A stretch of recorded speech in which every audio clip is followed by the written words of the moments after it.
Good morning everyone. हम stereochemistry of organic compounds में इनकी नोमेनक्लेचर के मेथड्स पढ़ रहे हैं।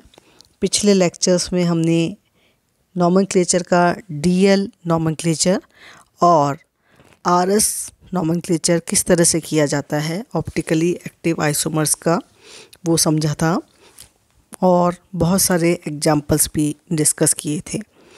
आज हम देखते हैं कि फिशर प्रोजेक्शन फार्मूला में आरएस नोमेनक्लेचर किस तरह से किया जाता है।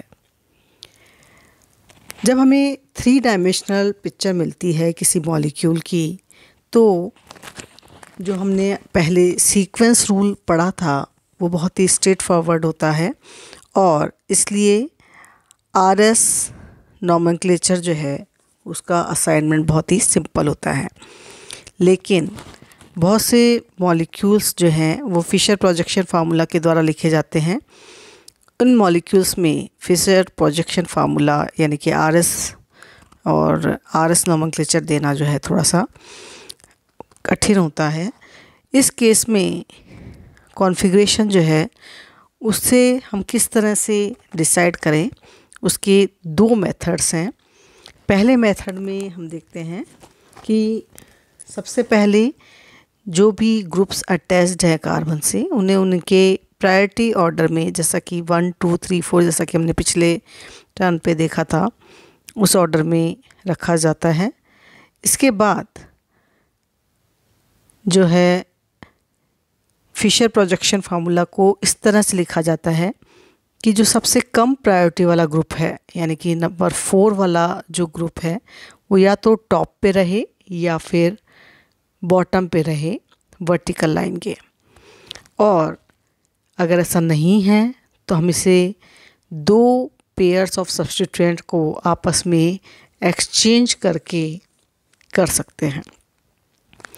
इसके बाद रोटेशन किया जाता है रिमेनिंग ग्रुप्स का या एटम्स का, यानी कि 1 2 एंड 3 के। उसमें अगर 1 से 3 तक जाने पर क्लॉकवाइज डायरेक्शन में जा रहे हैं तो आर, और एंटी क्लॉकवाइज डायरेक्शन में जा रहे हैं तो एस कॉन्फ़िगरेशन लिखा जाता है।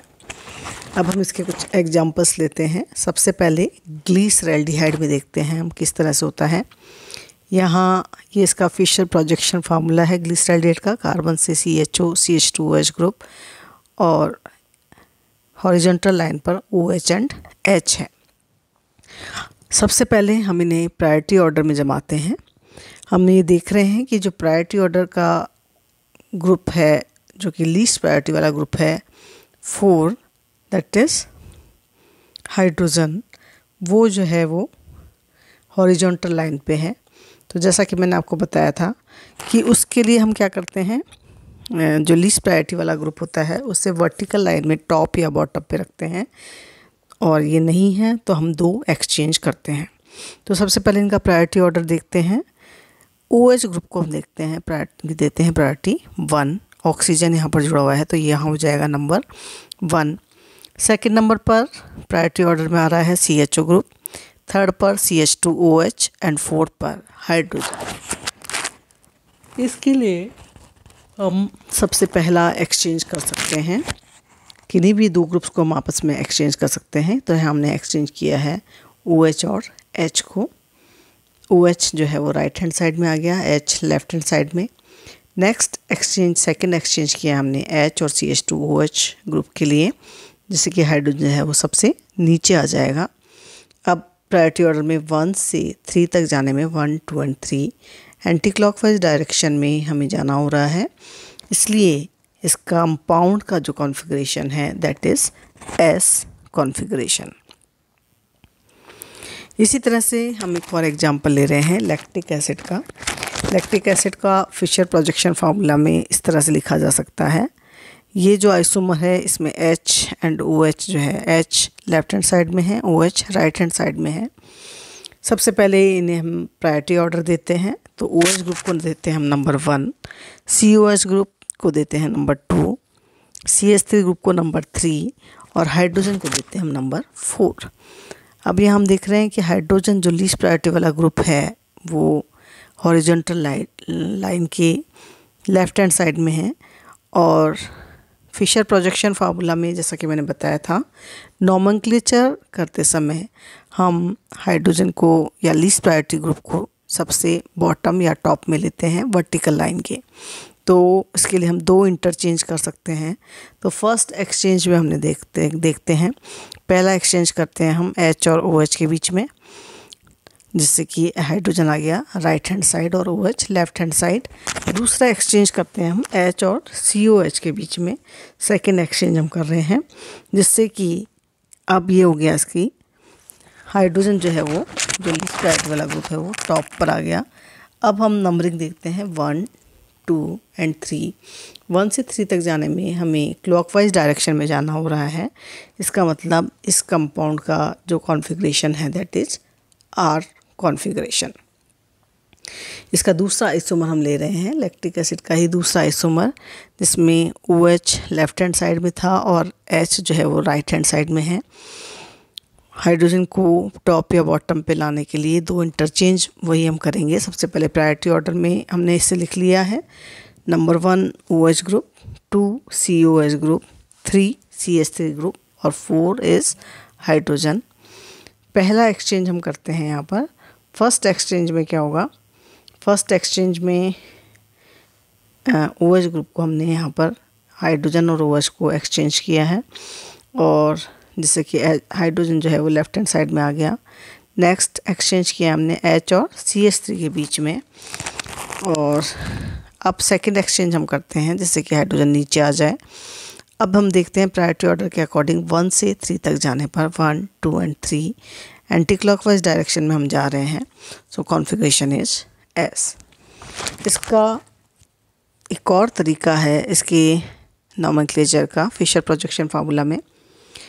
अगर हम देखें कि लीस्ट प्रायोरिटी ग्रुप जो है वो हॉरिजॉन्टल लाइन पर है, यानी कि व्यूअर की तरफ ये फेस कर रहा है, तो कॉन्फ़िगरेशन असाइन करना बहुत ही सिंपल हो जाता है।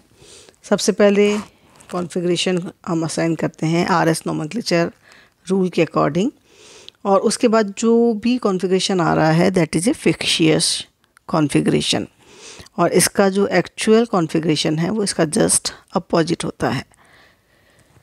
ये जो मेथड है उन कंपाउंड्स के लिए यूज़फुल है जिसमें एक से अधिक कायरलिटी सेंटर होते हैं। इसका एग्जांपल हम लें, लैक्टिक एसिड में हम देखते हैं इसका। तो सबसे पहले हमने इसे प्रायोरिटी ऑर्डर के अकॉर्डिंग जमा दिया है। OH को 1, COH को 2 और CH3 को नंबर 3 हमने दिया है। और अब हम देख रहे हैं कि 1 से 3 तक जाने में 1, 2 एंड 3 तक जाने में एंटी क्लॉकवाइज डायरेक्शन में हम जा रहे हैं। सो configuration is S।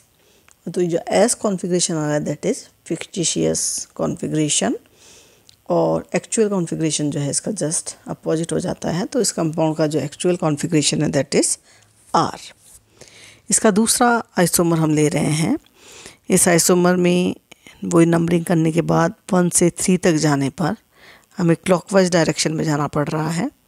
This is fictitious configuration, इसका हो जाएगा R।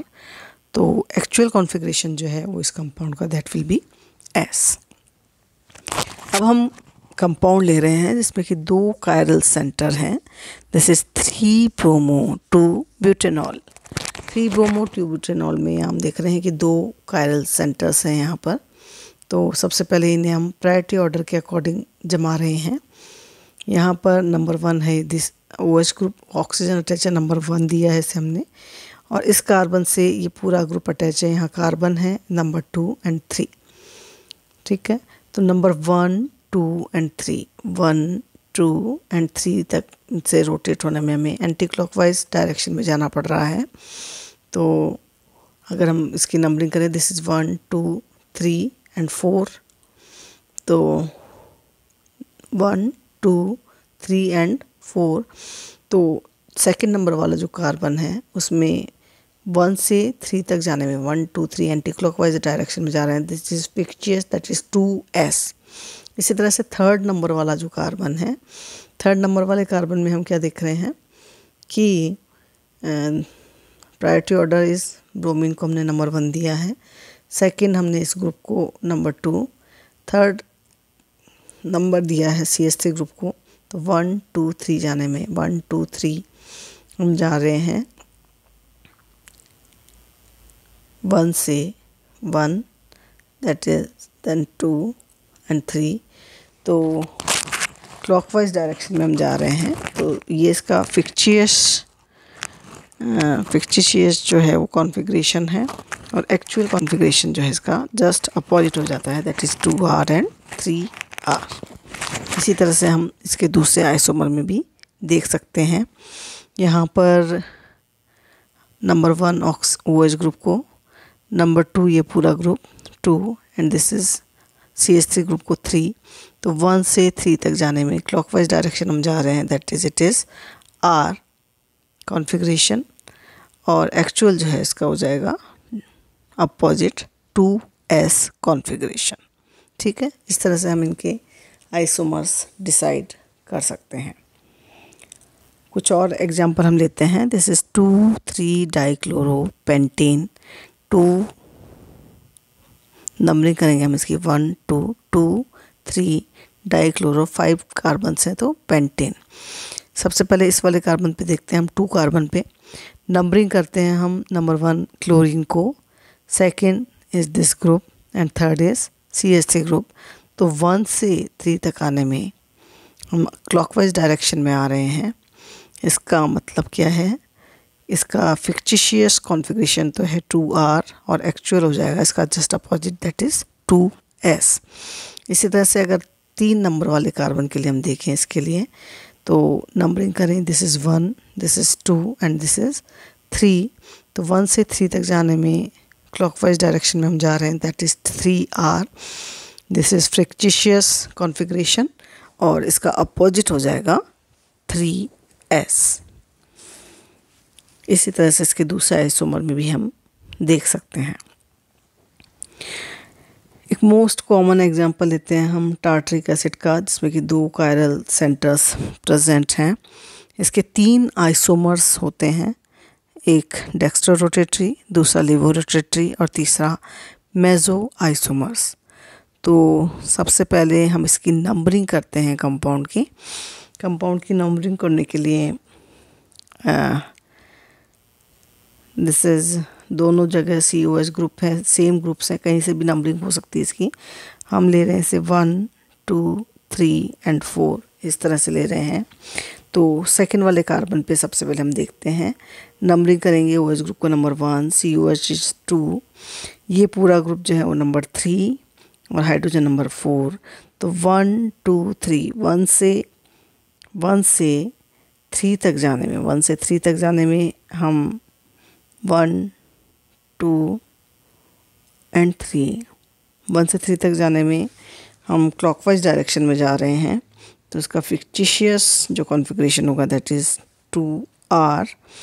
और इसी तरह से हम तीसरे नंबर वाले कार्बन पे भी देख लेंगे किस तरह से हमने यहाँ पर नंबर दिया है 1 2। तो 1 से 3 तक जाने में हम एंटी क्लॉकवाइज डायरेक्शन में जा रहे हैं, दिस इज़ 2S। और इस तरह से 3 में भी 1 से 3 तक जाने में हम एंटी क्लॉकवाइज डायरेक्शन में जा रहे हैं। तो फिक्टिशियस कॉन्फ़िगरेशन जो है that is 2S and 3S, और एक्चुअल हो जाएगा इसका अपोजिट कॉन्फ़िगरेशन। इसी तरह से हम इस वाले आइसोमर में देखें, दिस इज़ 1 2। तो 1 से 3 तक जाने में हम क्लॉकवाइज डायरेक्शन में जा रहे हैं, तो 2R। इसी तरह से थर्ड कार्बन पे भी हम देखें, 1 से 3 तक जाने में हम क्लॉकवाइज डायरेक्शन में जा रहे हैं, दिस इज़ 3R, और एक्चुअल हो जाएगा इसका opposite, that is 2S and 3S configuration. अब हम देखते हैं एक और आइसोमर है इसका, मेसो टार्टरिक एसिड। नंबरिंग करते हैं हम इसमें, this is number 1 and 2 and 3। तो 1 से यहाँ पर हमने नंबरिंग की है, इस वाले को कार्बन को 1 और ये 2। तो 1 से 3 तक जाने में 1 2 3, 1 से 3 तक जाने में एंटी क्लॉकवाइज डायरेक्शन में हम जा रहे हैं, दिस इज़ 2S। और इसी तरह से थर्ड कार्बन पे हम देखें, 1 से 3 तक जाने में हम क्लॉकवाइज डायरेक्शन में जाना पड़ रहा है, 1 2 एंड 3, दिस इज़ 3R। तो एक्चुअल जो कॉन्फ़िगरेशन हो जाएगा इसका opposite, that is 2R and 3S configuration हो जाएगा। अब हम देखते हैं एरिथ्रो एंड थ्रियो नोमेनक्लेचर क्या होता है। इस सिस्टम में क्या होता है कि नोमेनक्लेचर जो है वो जनरली डाई स्टीरियो आइसोमर्स के लिए दिया जाता है।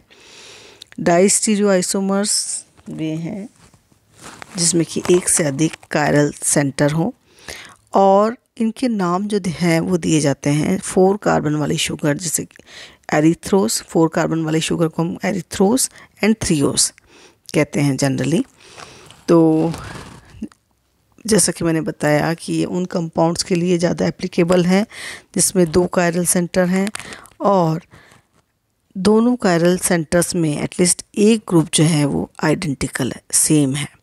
तो इन कंपाउंड्स को हम इस तरह से रिप्रेजेंट कर सकते हैं RCA, CAB, CACR, इस तरह के कंपाउंड है जिसमें कि एक ग्रुप जो है वो सेम है A। तो फिशर प्रोजेक्शन फार्मूला में यदि 2 आइडेंटिकल ग्रुप जो है वो सेम साइड में हैं, आइडेंटिकल ग्रुप सेम साइड में हैं, तो इसे हम क्या कहते हैं, एरिथ्रो आइसोमर। और अगर ये अपोजिट साइड में है तो ये आइसोमर क्या कहलाता है, थ्रियो आइसोमर कहलाता है। इस तरीके से सेम ग्रुप अगर सेम साइड में है this is erythro isomer, same group अगर अपोजिट साइड में है then it is threo isomer. तो इस कंपाउंड के जो हैं कुछ एग्जांपल्स हम लेते हैं। एरिथ्रो पेयर कौन सा हो जाएगा, ले रहे हैं हम 2,3 dihydroxy butanoic acid, 2,3 dihydroxy butanoic acid. तो जब सेम ग्रुप सेम साइड में है, OH and HH same side में है, then it is erythro pair. इसकी मिरर इमेज हमने भी ले ली है। और जब सेम ग्रुप अपोजिट साइड में है, HH अपोजिट साइड में है, OH अपोजिट साइड में है, then it is threo pair और इसकी मिरर इमेज जो है वो थ्रियो पेयर कहलाएगी। एक और एग्जांपल हम ले रहे हैं जिसमें कि हाइड्रोजन ग्रुप सेम है और बाकी ग्रुप्स डिफरेंट हैं यहाँ पर।